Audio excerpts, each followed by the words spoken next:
साथियों नमस्कार, कैसे हैं आप सब लोग। प्रिवेंशन ऑफ करप्शन एक्ट का एक इम्पॉर्टेंट सब्जेक्ट है एंटीसिपेटरी बिल।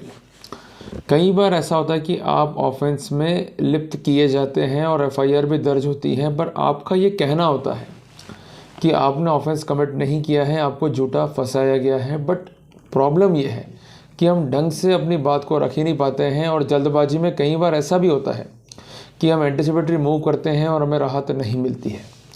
तो हमें किन किन बातों को विशेषता ध्यान में रखना है, एंटीसिपेटरी बेल की प्रिंसिपल्स क्या होंगे concerning the prevention of corruption act और लॉ क्या बोलता है इन बिंदुओं पर, ये सब मैंने खुल के डिस्कस करना है आज की क्लास में। तो आप एक कॉपी और एक पेन लेके बैठिए, जो कुछ बता रहा हूँ उसको नोट डाउन करते हुए चलिए। साथियों, जो जजमेंट हम डिस्कस करेंगे ये है honourable Punjab and Haryana high court का, और इसकी जो बेंच है वो है चंडीगढ़ में। किधर है ये नोट कर लिया आप लोगों ने। जो पिटिशन नंबर है वो है 60086/2023 18/12/2023 का जजमेंट है। देवेंद्र सिंह बनाम स्टेट ऑफ पंजाब इसका टाइटल है, और इस केस में जो एफआईआर है वो दर्ज करी है विजिलेंस ब्यूरो ने, और section 7 prevention of corruption act का यहाँ पर इम्पोज किया गया है। साथियों, यहाँ पर जो पिटिशनर है उसको एप्रीहेंड था अरेस्ट का इन द फॉल्स केस, इसको आप अंडरलाइन करते हुए चलो और इसको आप लिख लो, apprehending arrest in a false case. आपको एक बात मैं स्पष्ट करना चाहता हूँ कि अगर आप एंटीसिपेटरी बेल लगा रहे हैं तो सबसे पहली बात आप नोट कर लीजिए, offence should be non bailable. अगर वो बेलेबल ऑफेंस है तो एंटीसिपेटरी बेल लाई नहीं करेगी। दूसरी बात, apprehension of arrest is must. अगर एप्रीहेंशन ऑफ अरेस्ट नहीं है तो एंटीसिपेटरी बेल लाई नहीं करेगी। तीसरी बात, the case must be false, और इस संबंध में आपको सब्सटेंस बताना होगा। अगर आप बताने में असमर्थ रहते हैं तो वहाँ पर एंटीसिपेटरी बेल लाई नहीं करेगी।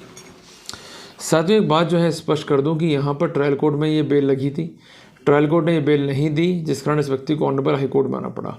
तो पहला कंटेंशन तो ये था कि एप्रीहेंशन ऑफ अरेस्ट है, मामला फॉल्स है, और तीसरी बात है कि मामला जो है किसी भी रूप में इंस्टीट्यूट नहीं होता है, पर इसके बावजूद भी कॉन्सर्न आईओ जो है किसी इनोसेंट पिटिशनर को अरेस्ट करना चाहता है, जिस कारण उसने सेशंस कोर्ट में जो है बेल लगाई, पर ये बेल रिजेक्ट हो गई। Ultimately he went before honourable high court for seeking anticipatory bail.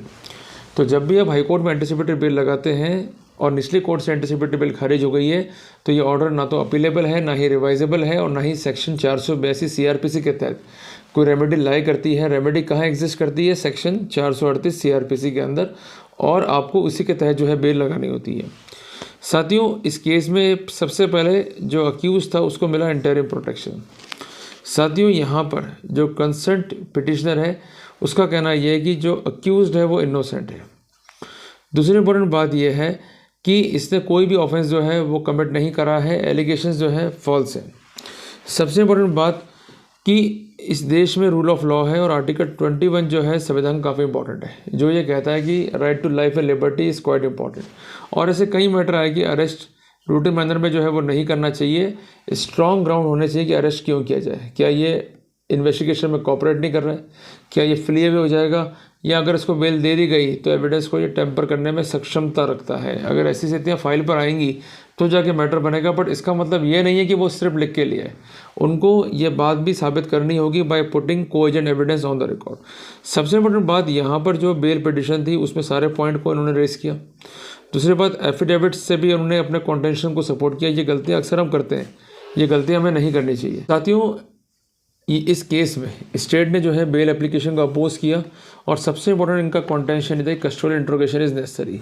साथियों, कस्टोडियल इंट्रोगेशन पर बार बार जजमेंट आए हैं ऑनरेबल सुप्रीम कोर्ट के, और उन्होंने कहा है कि जहाँ पर कस्टोडियल इंट्रोगेशन रिक्वायर्ड है तो वहाँ पर एंटीसिपेटरी का बेल नहीं मिलना चाहिए। बट अभिप्राय वही है कि हर डिसीजन या हर सबमिशन सपोर्टेड बाय सब्सटेंस होना चाहिए। कई बार ये कहता है कि ये किंग पिंग है, कई बार कहता है कि मेन आरोपी है, इसके थ्रू चेंज जो है हम खोलेंगे, बट सब्सटेंस क्या है वो फाइल पे होना चाहिए, उसके बिना काम नहीं बैठेगा। साथियों, केस क्या था प्रोसिक्यूशन का इस पूरे सिनेरियो के अंदर कि इलेक्ट्रिक वायर्स जो है वो पास हो रही थी in front of house of complainant, जिसने एक अर्जी जो है मूव करी डिपार्टमेंट को, भाई इन वायर्स को जो है रिमूव किया जाए। जिसके बाद ऑफिशियल्स जो है इन्होंने इंस्पेक्शन किया, और सबसे इंपॉर्टेंट बात, इस केस में 2 व्यक्ति आरोपित थे, देवेंद्र सिंह एंड को अक्यूज कुलवंत सिंह। इन्होंने स्पॉट को विजिट किया और इन्होंने देखा कि जो लोड है इसकी खुद की वायर्स का वो काफ़ी ज़्यादा है, जबकि मीटर जो है वो लेस वॉट का लगा हुआ है। तो कुल मिला के इन्होंने रिकमेंड किया कि मीटर को जो है रिप्लेस किया जाए। और सबसे इम्पोर्टेंट बात कि जो पेनल्टी बनती है उसके लिए भी इन्होंने अपनी कार्रवाइयाँ जो है इनिशिएट करी। और सब्सिक्वेंटली केस ये था कंप्लेनेंट का कि पिटिशनर ने जो है कॉल किया कंप्लेनेंट को, उसको बुलवाया और उससे कहा कि तुम कुलवंत सिंह से मिल लो, जो इस केस में को अक्यूज है, जो रंगे हाथों पकड़ा गया। और उसने कहा भाई काम आपका हो जाएगा, बट इस काम के आपको 8,000 देने होंगे। हम आपके 2 काम जो है करेंगे। सबसे पहली बात, जो ये मीटर रिप्लेसमेंट है हम इजीली कर देंगे, और जो फ़ाइन बनता है हम आप पे इम्पोज नहीं करवाएंगे। इस संबंध में रिपोर्टें हुई और पुलिस ने जो कुलवंत सिंह था उसको रंगे हाथों पकड़ लिया। साथियों, फिर उसके बाद पिटिशनर जो है एंटिसिपेटर के लिए मूव हुआ। उसका कंटेंशन था कि वो ऑनेस्ट है, जो मैंने आपको बताया सारे पॉइंट्स को उसने अर्ज किया स्टेप बाय स्टेप, और एफआईआर का उसने एनालिसिस किया अपने बेल पिटिशन में। और इसके अलावा उसने कहा कि ऐसी कोई भी एविडेंस फाइल पे नहीं कि मैंने कोई हैम्पर किया हो, या मैंने इन्वेस्टिगेशन को ज्वाइन नहीं कर रहा हूँ, या मैं कॉपरेट नहीं कर रहा हूँ। तो there is no justification to discontinue my interim protection. तो उसने कहा कि आप कंडीशन लगा दो, हद से हद मैं इंडिया नहीं छोड़ूंगा, या पासपोर्ट जो है अपना टेंडर कर दूंगा, या मैं अगर गवाहों को टेम्पर करता हुआ पाया जाता हूँ या एविडेंस को छेड़खानी करता हुआ पाया जाता हूँ तो वहाँ पर मेरी बेल को निरस्त कर दो। तो कोर्ट ने सब्जेक्ट टू कंडीशन, जो कि 437 सब क्लॉज 4 में हम यूजुअली इम्पोज करते हैं, वो क्या किया कि इंडिया नहीं छोड़ेगा, ये ऐसी स्थितियाँ हैं। या अपनी जो बेल है उसकी जो कंडीशन है, मीन्स टेम्परिंग नहीं करना, विटनेस को जो है थ्रेटन नहीं करना, उन्हें कोई ऑफ़र नहीं करना है, उन्हें कोई इंड्यूसमेंट नहीं देगा, उन्हें कोई थ्रेटन नहीं करेगा। इस सिनेरियो के अंदर सब कुछ देखते हुए कोर्ट ने कहा कि आप जो है ज्वाइन कीजिए इन्वेस्टिगेशन। दूसरी बात, अगर कोई आपसे पूछताछ होगी तो उसमें आप जो है सहयोग करोगे as per section 27 of the Indian evidence act. और अगर कंडीशंस को आप कंप्लाई विद नहीं करते हैं तो आपकी बेल को जो है कैंसिल करने के लिए विजिलेंस जो है वो राइट रखेगा।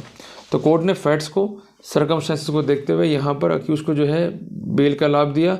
पर कोर्ट ने ये स्पष्ट भी कर दिया कि ये जो बेल ऑर्डर है किसी भी रूप में अथॉरिटीज़ को इन्वेस्टिगेशन करने से नहीं रोकेगा। अगर किसी पॉइंट पर उनको इन्वेस्टिगेशन करना है तो वो कर सकेंगे। क्लियर है? तो मेरा आप सबसे ये कहना है कि ये जो जजमेंट है हमें सिखाता है 5 बातें। सबसे पहले बात कि जब भी आप बेल को ड्राफ्ट कर रहे हैं, खासकर एंटिसिपेटरी बेल को, तो हमें सबसे पहले ज्ञापन सौंपना है अथॉरिटीज़ को, जिसको हम कहते हैं मेमोरेंडम या रिप्रेजेंटेशन। उसके बाद हमें जो है मूव करनी है एंटिसिपेटरी बेल, पर उसमें भी सारे पॉइंट्स को आप अर्ज कर दें। तीसरी बात, भले ही उनकी डिमांड है कस्टोडियल इंटरोगेशन की, पर आपको ये कहना होगा भाई अगर कोई डिमांड की गई है तो it should be supported by substance. अगर सब्सटेंस नहीं है तो mere demand is no demand. चौथी इंपॉर्टेंट बात, जो भी अथॉरिटियाँ कारण सबमिट करती हैं it should be reason means supporting कारण फाइल पर होने चाहिए, जिस संबंध में इंद्रजीत सिंह यादव का जजमेंट जो है वो काफ़ी महत्वपूर्ण है। और 5वीं बात, जब आप पॉइंट को रेस कर रहे हैं तो हर एक बात को लिखते हुए चलें, क्योंकि पंजाब एंड हरियाणा हाईकोर्ट में मेरा एक लंबा एक्सपीरियंस रहा है। जब हम लोग बेल्स को मूव करते हैं तो हर एक पॉइंट को रेस करना चाहिए। कई बार एडवोकेट कहते हैं कि भाई कट शॉर्ट पेश कर दो, छोटा पेश कर दो, क्या रखा है, ये रूटिंग के फंक्शंस हैं, मतलब वाली बात नहीं है जी। आप चाहे सेशंस कोर्ट में आर्गूमेंट कर रहे हो, चाहे हाई कोर्ट में कर रहे हो, चाहे सुप्रीम कोर्ट में कर रहे हो, सफलता हमें कहाँ से मिलेगी हमें नहीं पता, बट हमें वर्कआउट तो करते हुए चलना होगा ना। तो अगर आप एंटिसिपेटरी बेल लगा रहे हैं तो वो आसान बेलों में से नहीं है।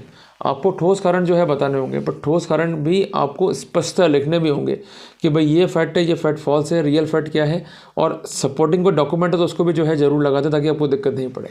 तो ये कुछ मोटी मोटी बातें हैं जिसको अगर फॉलो कर लेंगे तो हमें राहत मिलेगी, और कई मैटर्स में पक्षकारों को राहत मिली भी है जिन जिन लोगों ने इस प्रैक्टिकल पर्सपेक्टिव को जो है वो फॉलो किया है। तो कुल मिला के ये पॉइंट्स फॉलो करें, ध्यान में रखें, और उसको ध्यान में रखते हुए बेल को जो है मूव करें। तो साथियों, जल्दी मिलते हैं एक नए टॉपिक के साथ। टिल देन, जय हिंद, जय भारत, जय श्री राम, जय बालाजी की।